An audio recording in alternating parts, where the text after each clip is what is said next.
تو اس لیے اس جگہ پر وہ یہ نشان بن گیا۔ اصل مسئلہ یہ ہے کہ ناف ہی پہ شیطان حملہ کرتا ہے، اس لیے کہ پرانا حملہ وہ کر چکا ہے۔ نہیں سمجھے؟ شیطان کی نظر آپ کی کسی چیز پہ نہیں رہتی، پیٹ پہ رہتی ہے۔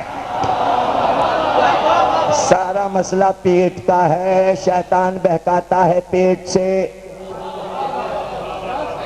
آپ کہیں گے کوئی دلیل دیجئے بھائی کہ شیطان پیٹ سے بہکاتا ہے۔ پیٹ کا ہی تو سارا معاملہ ہے، بہکا رہا ہے۔ مسجد کے دکانیں، رسیدیں،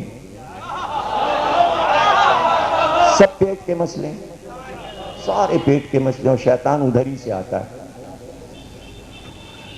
تو جناب یحییٰ درس دے رہے تھے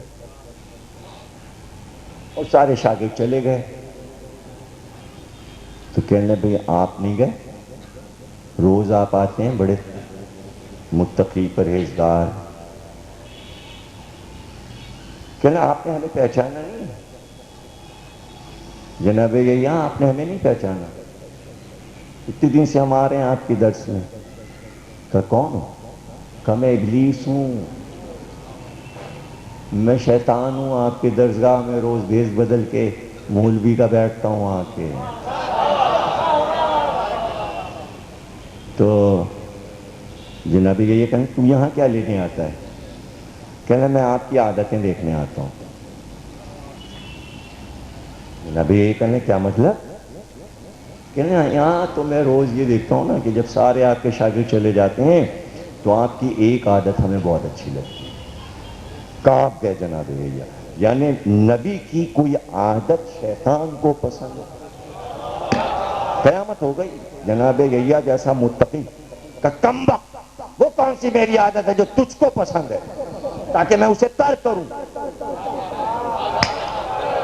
میری عادتیں تو اللہ کو پسند ہے، تجھے کیسے پسند ہو گئی؟ کہ ایک عادت پسند ہے، رات کا کھانا کھا کے آپ کافی دیر بیٹھے رہتے ہیں۔ آگے نا پیٹ کا مسئلہ، دلیل دے دی میں نے تاریخ انبیاء سے، کہ رات کا کھانا کھا کے آپ کافی دیر ایسے ایسے کر کے بیٹھتے ہیں اور سوچتے رہتے ہیں اب اٹھوں گا، رات کی نماز پڑھوں گا، ابھی اٹھوں گا، ابھی اٹھوں گا۔ بس رات کا کھانا کھایا اور نماز میں آپ دیر کرنے لگے، ہم کو یہ ادا آپ کی اچھی لگتی ہے۔ کہ کم وقت کہیں کا، کل سے میں رات کا کھانا ہی چھوڑ دوں گا تاکہ یہ عادت تجھے پسند ہی نہ رہے۔ تو کہ اس کے بعد کا جو طریقہ بہکانے کا وہ نہیں بتاؤں گا، یہ کہہ کے بھاگا۔ آپ دیکھا، کہنے لگا باتوں میں لگ جاتے ہیں، یعنی نبی باتوں میں بھی نہیں لگ سکتا، عبادت میں چند لمحے بھی نہیں رک سکتا۔ اگر وہ لمحے آ گئے تو وہ اس کو پسند آ گئے۔ بال برابر راستے کی انبیاء کی راہیں ہیں کہ جہاں ترک اولا ہو جاتا ہے، لیکن ائمہ وہ ہیں کہ جہاں ترک اولا کا امکان نہیں ہے، دور سے پہچان لیتے ہیں، آس پاس پھٹک نہیں سکتا۔ امام تو امام ہے جو اس گھر میں کنیز پل گئی، اسے یہ فخر کہ کبھی فضہ کی چوکھٹ تک نہ آ سکا، قمبر کے قریب نہ آ سکا۔ اس لیے یہ مجلسیں پکار کے کہتی ہیں قمبر بنو، فضہ بنو، تاکہ وہ تمہارے قریب نہ آ سکے۔ تو جناب علی اسے ناک کی شکایت نہ ہوگی تو کیا کرنا چاہیے؟ لازم ہے کہ جب سر میں تیل ڈالے تو وہی ہاتھ ذرا سا ناف پہ پھیر لے، کبھی ناف کی تکلیف نہیں ہوگی۔ جو چاہے کہ ہونٹ نہ پھٹیں اور ہونٹوں پر پھنسیاں نہ نکلیں تو سر میں جو تیل لگائے وہ ابروؤں پر بھی لگا لے۔ سر کا تیل ابروؤں پہ لگا لے تو ہونٹ نہیں پھٹیں گے اور پھنسیاں نہیں نکلیں گی۔ کیا ضرورت ہے ڈاکٹروں کے پاس جانے کی اگر امام کے نسخوں پہ عمل ہو جائے، اگر امام کے نسخے پر عمل ہو جائے۔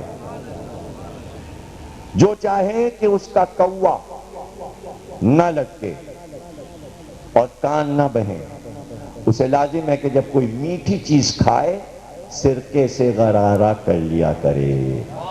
جو یرقان سے بچنا چاہے اسے لازم ہے، کراچی میں یہ بیماری بہت ہے جناب، اخباروں میں اشتہارات ہیں، لازم ہے کہ گرمی کے موسم میں جب کسی بند مکان کا دروازہ کھلے تو اس کے اندر فوراً نہ داخل ہو، دروازہ کھول کے رکا رہے، یعنی اس کی جو کچھ گیسز ہیں وہ جب باہر نکل جائیں تب اندر داخل ہو۔ دیکھیں فلیٹوں میں عام طور سے آج کل یہی ہو رہا ہے کہ آپ بند کر کے باہر نکل آئے، اندر گیس بھر گئی، گرمی بھر گئی، تو امام فرما رہے ایک دم سے دروازہ کھول کے اندر نہ چلے جاؤ، دروازہ کھول دو، ٹھہرو، کسی کو باہر جانے دو۔ آپ سمجھیے آپ کراچی میں یرقان زیادہ کیوں ہو رہا ہے؟ اس لیے کہ مکان چھوٹے ہو رہے ہیں، بند کیا، ایک دم کھولا، اندر گئے، اندر جو کچھ تھا، جو بھی بلا تھی لپٹ گئی، یرقان ہو گیا۔ جاڑے کے موسم میں، یعنی دیکھیں گرمی میں تو یرقان سے یوں بچایا امام نے، اب جاڑے میں بچا رہے ہیں کہ جاڑے کے موسم میں جب کسی بند مقام کا دروازہ کھلے تو اس کے اندر سے فوراً باہر نہ نکلے، گرمی میں ایک دم اندر نہ جائے اور جاڑے میں ایک دم سے باہر نہ نکلے، یہ دونوں یرقان کرتے ہیں۔ جو ریاحی در سے بچنا چاہے اسے ہر ہفتے ایک مرتبہ لہسن کھانا چاہیے۔ ضلع صادق صاحب کھانے سے پہلے ایک لہسن پابندی سے کھاتے ہیں۔ دیکھیں نا امام کے نسخوں پہ جو لوگ چل رہے ہیں تو کوئی ضرورت نہیں ہے کہ آپ دوا علاج کرتے پھریے اور لاکھوں روپے خرچ کیجئے، صرف امام کے نسخے سامنے رکھیے اور آپ اپنی صحت کی حفاظت۔ جو یہ چاہے کہ اس کے دانت خراب نہ ہو، جو یہ چاہے کہ اس کے دانت خراب نہ ہو، اسے چاہیے کہ میٹھی چیز کھانے سے پہلے، میٹھی چیز کھانے سے پہلے روٹی کا روکھا ٹکڑا کھا لیا کرے، کبھی دانت نہیں خراب ہوں گے۔ جو یہ چاہے کہ اس کا کھانا صحیح طریقے سے ہضم ہو جائے، اسے لازم ہے کہ کھانا کھانے سے تھوڑی دیر بعد دہنی کروٹ لیٹ رہے اور پھر بائیں کروٹ بدل لے، یہاں تک کہ ذرا نیند آ جائے۔ جو یہ چاہے کہ بلغم اس کے جسم سے کم ہو جائے، اسے لازم ہے روزانہ تھوڑی سی جوارش کمونی نہار منہ کھایا کرے، دھوپ میں بیٹھے اور بارش غذاؤں سے پرہیز کرے۔ چاہے کہ سفرے کی زیادتی کم ہو جائے، اسے لازم ہے کہ روزانہ رطب و باریک چیزیں کھائے، بدن کو راحت پہنچائے، حرکت کم کرے اور جو چیزیں پسند ہوں اسے زیادہ دیکھا کرے، دیکھا کرے جو چیزیں پسند ہوں، گھاس ہے، پھول ہے، درخت ہے، سبزہ ہے، جو سودا کو جلا دینا چاہے اسے لازم ہے کہ قے زیادہ کرے، جو شخص ریا باریک کو دور کرنا چاہے اسے لازم ہے کہ جسم پر روغن کی مالش کرائے اور گرم پانی کی ٹکور اس موقع پر کرے۔ جو چاہے کہ بلغم بالکل پیدا ہی نہ ہو، وہ مسقال تریفل صغیر نہار منہ کھا لیا کرے۔ اس کا ضرور خیال رکھنا چاہیے کہ معدے میں ایک وقت میں انڈے اور مچھلیاں اکٹھا نہ ہونے پائیں، کیونکہ جب جوف انسان میں ان کا اجتماع ہوتا ہے تو نقرس، قولنج، بواسیر اور داڑھ کا درد پیدا ہوتا ہے، یعنی انڈا اور مچھلی ساتھ میں کھانا چاہیے۔ زیادہ انڈے کھانے سے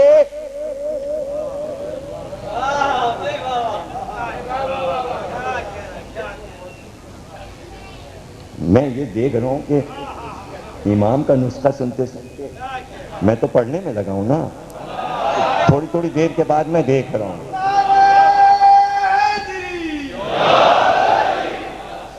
زیادہ انڈے کھانے سے منہ پر جھائیاں پیدا ہو جاتی ہیں، جھائیاں، دھبے دھبے دھبے دھبے، دو رنگ کا ہو جاتا آدمی۔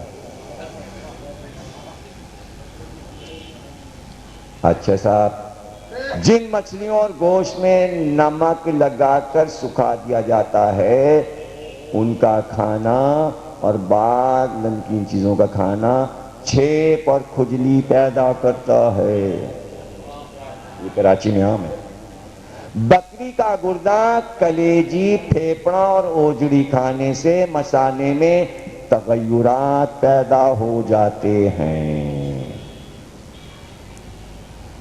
بھرے پیٹ میں، یعنی کھانا کھایا آپ نے، پیٹ بھرا ہوا ہے، حمام میں نہانے نہیں جانا چاہیے، درد قولنج، فالج پیدا ہو جاتا ہے۔ کھانا کھا کے فوراً نہیں نہانا چاہیے. مچھلی کھا کر ٹھنڈے پانی سے غسل کرنے سے فالج ہو جاتا ہے. رات کے وقت ترنج، کھٹے پھل جتنے بھی ہیں، سیب انار یہ وہ کھانے سے، لیمو وغیرہ کینو کھانے سے آنکھیں لوٹ جاتی ہیں، بھینگا ہو جاتا ہے.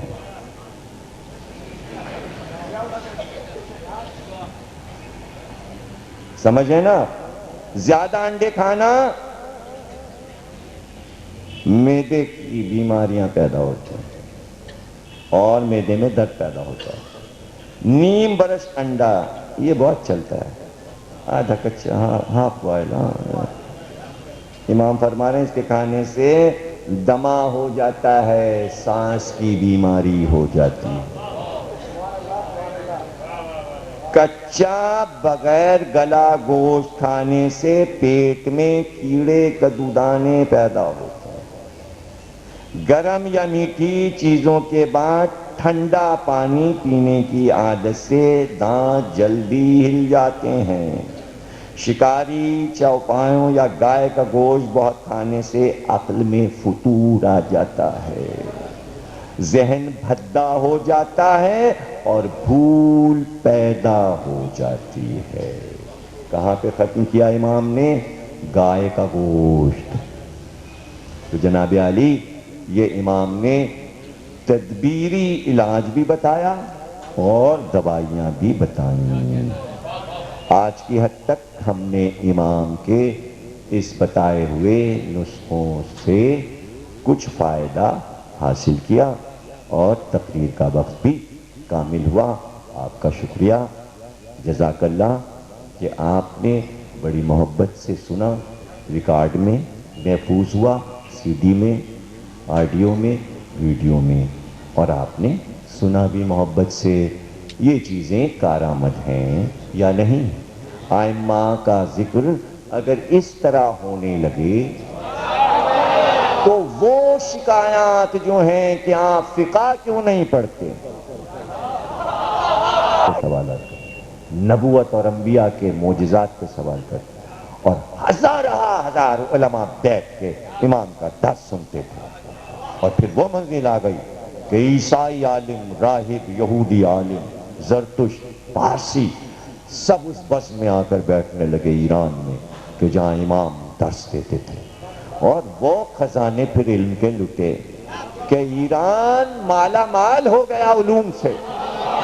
امام کے قدم کیا پڑے کہ آج تک علمی مرکز ایران بنا ہوا ہے. امام رضا کے قدم آپ نے دیکھا کہ جہاں امام کے قدم پہنچ جائیں وہ علمی مرکز بن جاتا ہے. آستانہ قدس، ادھر آپ نے روضے میں قدم رکھا، علم کے دروازے